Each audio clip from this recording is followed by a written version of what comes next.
The FEI is a joke. In response to the growing concerns about the horse industry's social license and the pressure received to the FEI regarding modern-day dressage and how often upper-level horses are being rewarded for being ridden behind the vertical or hyperflexed, the FEI just decided to remove the parts of their rulebook where they clearly state that they don't agree with or reward behind the vertical and that it's an indicator of hard hands on the part of the rider.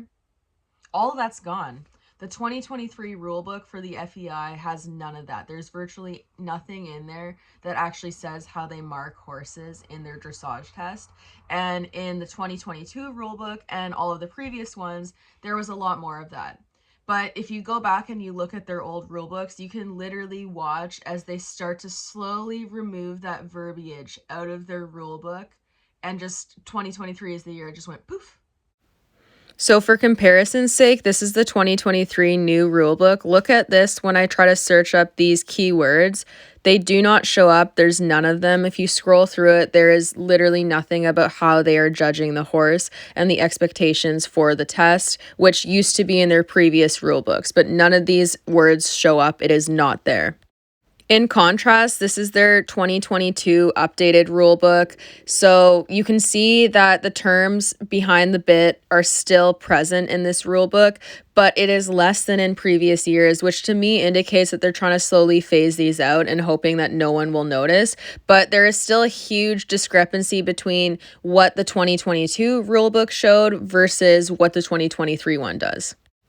The greatest contrast are the 2014 and prior rule books where they mention the horse needing to be in front of the vertical all the time. And basically every single movement, they mention that the horse should be on or in front of the vertical multiple times. You can see that when I look up the term vertical on this article, there are 10 references to it compared to the 0 in the 2023 rulebook.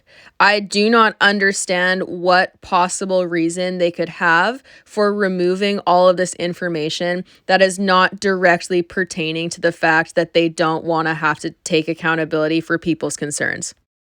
All of their old rulebooks make so many references to the horse's nose being on or slightly in front of the vertical in basically all movements. This is an older version of the FEI training scale and it describes suppleness. As you can see, it says a content and happy expression and a quiet, soft mouth, which we aren't seeing a whole lot of content and happy expressions in modern day dressage. It also clearly states here that judges should always differentiate between nose behind the vertical. This is caused by hands used too strongly.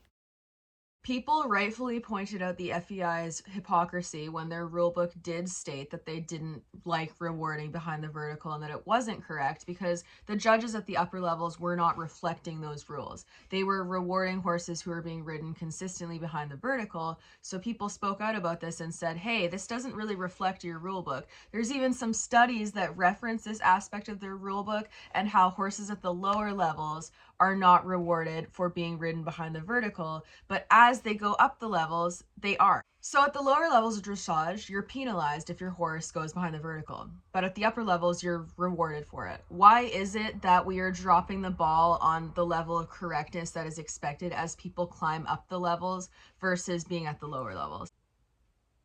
So to paint a picture of just how much of a joke the FEI is, especially since their rulebook still does mention the fact that they care oh so much about horse welfare and that they don't condone abuse of horses and that welfare is at the forefront of their concerns, even as they remove rules that were there to protect equine welfare and ensure correctness in the sport. But we'll just ignore that. There is a lot of literature out there that is depicting hyperflexion and behind the vertical as a negative impact on welfare. So it really isn't a matter of opinion at this point. Like, the research is there, and we're going to talk about that.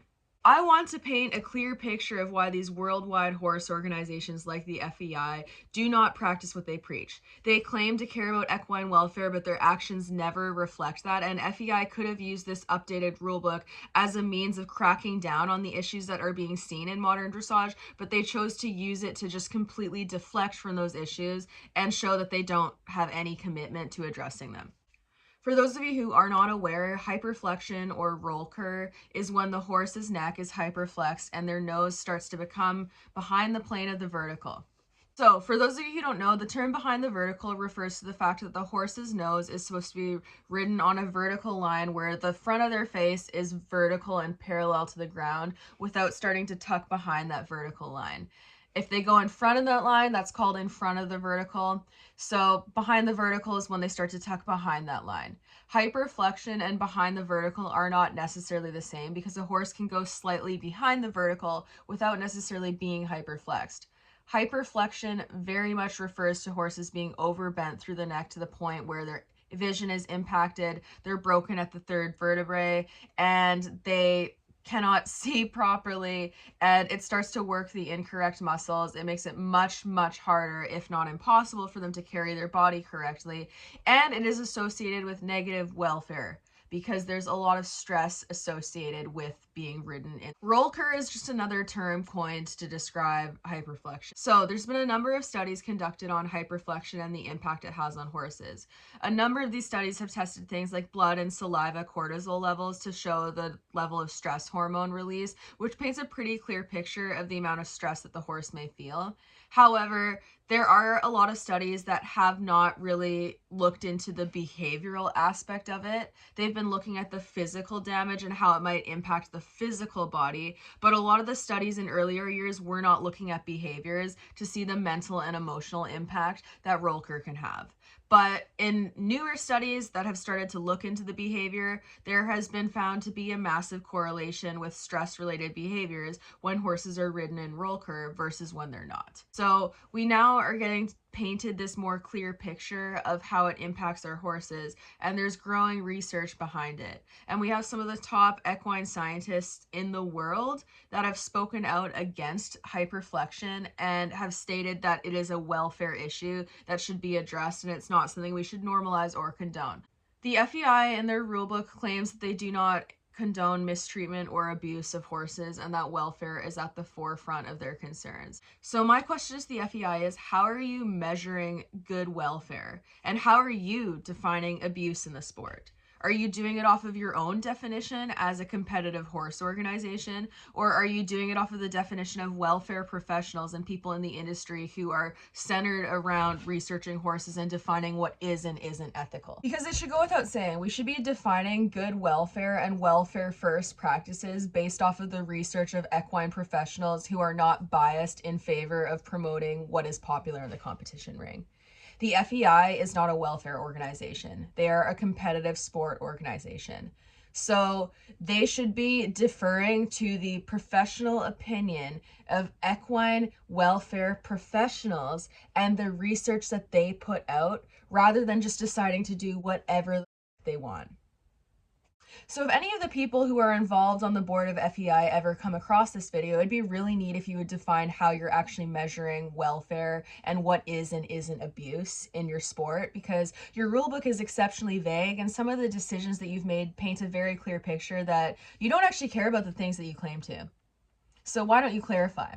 Anyways, let's get into the studies on hyperflexion and why it is not a great thing to do. One thing I want to say about hyperflexion and Rollkur in horses is that if there is any negative impact on physical, mental, or emotional welfare, it is not something that needs to happen. It is something that is very easy to just not do and learn how to ride your horse differently. There is no reason to defend this if you actually value your horse. Just do something else. It is not a big deal. And it looks prettier to literally ride properly.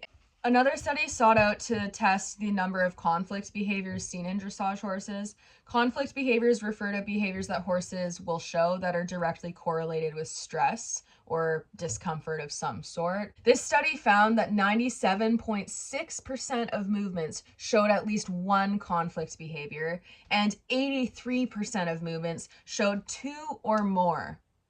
The study concluded that behavioral signs of conflict in ridden horses are an indicator of compromised welfare and that greater attention should be given in teaching and training judges how to recognize these signs in order to improve equine welfare. Another study found that while the FEI promotes the nose being on or in front of the vertical, In the last decade, there has been increasing numbers of horses being rewarded by judges for being ridden behind the vertical, despite what the FEI initially said about their statements pertaining to where the horse should be ridden at.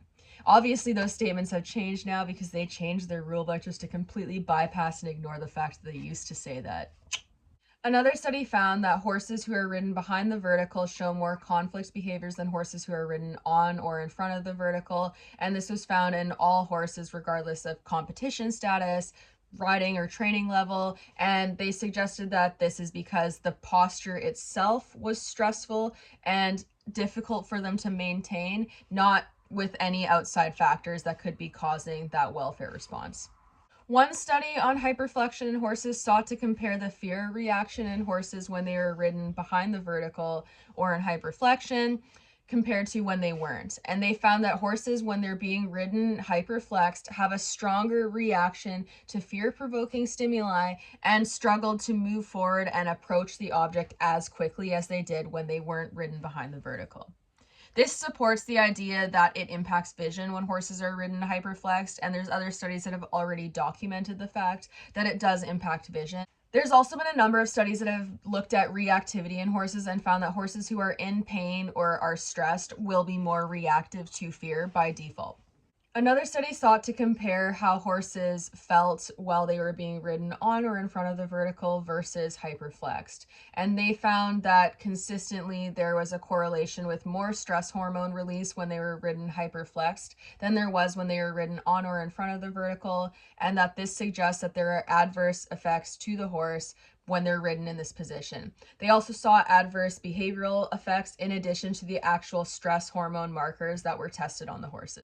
Andrew McLean from Equitation Science International and Paul McGreevy put out a 14-page statement several years ago where they were talking about the ethicality of hyperflexion and whether or not it should still exist in the sport. Another study looked at the discrepancy in how horses were scored in dressage versus what the FEI dressage rulebook said, and they quoted from the 2011 FEI Dressage Rulebook, Article 101. Horse's head should remain steady and, as a rule, slightly in front of the vertical. There is a growing number of studies depicting the damage that hyperflexion can do, and there has only been more over the years, meaning that as we have progressed in life, there have been more reasons for FEI to crack down on hyperflexion in the dressage ring, not less. There hasn't been information that has come out that has unequivocally said that riding in hyperflexion is not damaging to the horse. There are way more studies showing the damage that it can do, showing that it can impact their sight, their breathing, their overall stress level and how they feel, making them more fearful. And realistically, like, it's not up to us to decide what level of stress is okay. If we know that a certain head position has this much of a correlation with stress and discomfort in horses, there's no reason to be promoting and rewarding it in sport. We should be rewarding ethical riding, not just what people like to look at. And I don't even understand why people like the look of a hyperflexed horse, because it looks awful. FEI, you're a joke. You're a joke of an organization. You have made it abundantly clear you do not care about the welfare of horses in sport, because you could have used this time to make a statement against negative welfare practices and talk about how you're looking to improve horse welfare, but you chose to do the exact opposite. And that's very disappointing, because we're going to lose our social license to operate, and all of the riders who actually care about their horses and who are doing the right things are going to suffer because of organizations like you that have failed to protect the horses, but go and spread all of their shows to a global scale where everyone sees them and basically stand for what people view equestrians to be. FEI sports are globally recognized. You can watch them on TV. You can look at replays of all of these tests and sports. So these are what people are consuming. And if this is what they are normalizing, it reflects poorly on all equestrians, and it's not fair because not all people are on board with what the FEI is promoting, and a lot of people really want change. Even people from within the industry who are competing dressage have expressed concern about the direction that it's heading, and the FEI doesn't care.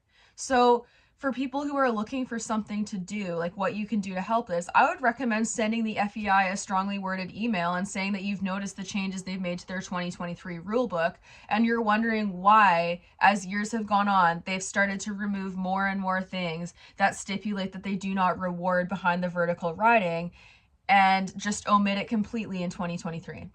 Also, ask them how they define what is and isn't abuse, how they define good welfare, what factors of measuring that are they using, what industry welfare professionals are they consulting with to make sure that they're making right decisions, because as a competitive organization, they really are not qualified to measure welfare without bias. They need to get other people involved. So send them some messages, tag them in posts, make posts about them, share the rule book, talk about it, spread it everywhere, and call them out, because they are going to make us lose our social license to operate. We need to crack down and hold these organizations accountable. Otherwise, it is going to impact all of us when people inevitably look at how the horse world doesn't want to improve on their welfare practices and assume that we are all involved in that and okay with it instead of fighting against it.